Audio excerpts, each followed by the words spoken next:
Your newest series, Leviathan, is something completely different. We've never seen this before. You're labeling it diesel punk, I guess. Can you tell me a little bit about it? I'm calling it steampunk, but it's kind of unfair to do that because it's set in 1914. So really all the steam engines have probably been turned over into diesel engines. But that's probably not what the reader's going to focus on. It's set in 1914, and it's an alternate history. What happened in this world is in the 1860s, when Charles Darwin was discovering his great theories, he also discovered DNA. So he was able to actually start creating creatures, as well as explaining how all of life evolved. So for the last 50 years, the Victorians have made all these wonderful, strange beasts, and the whole British Empire is built on the backs of fabricated creatures. So this is the world into which you're thrown in 1914, and World War I is about to start. And one of the characters is Darren Sharp.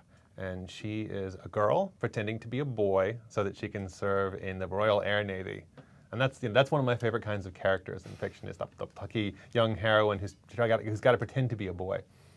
And she's a Darwinist, she's Scottish. So she's serving on this big living airship called the Leviathan. And the other character, the sort of the Romeo of the two warring tribes, is a clanker.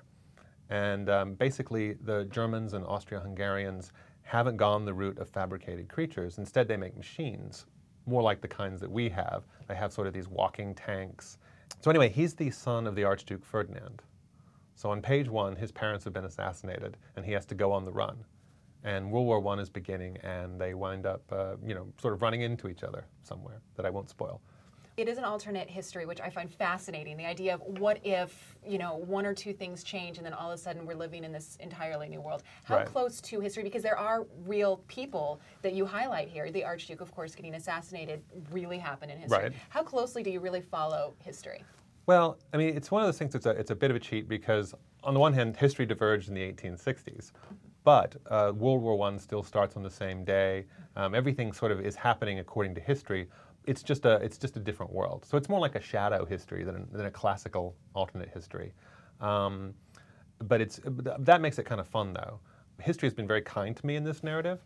One of the things that's cool is that Alec, the son of the Archduke Ferdinand, and his wife were morganatically married, which means that she wasn't royal enough to be a Habsburg, really. So her children cannot inherit. So that's not good news. No, so he's got that conflicted kind of YA thing where my mom's not royal enough, and so he's not actually his father's heir. So he's not a real son in a way, and so that's obviously not the best. It's a great angsty position for him to start in, and that was historical.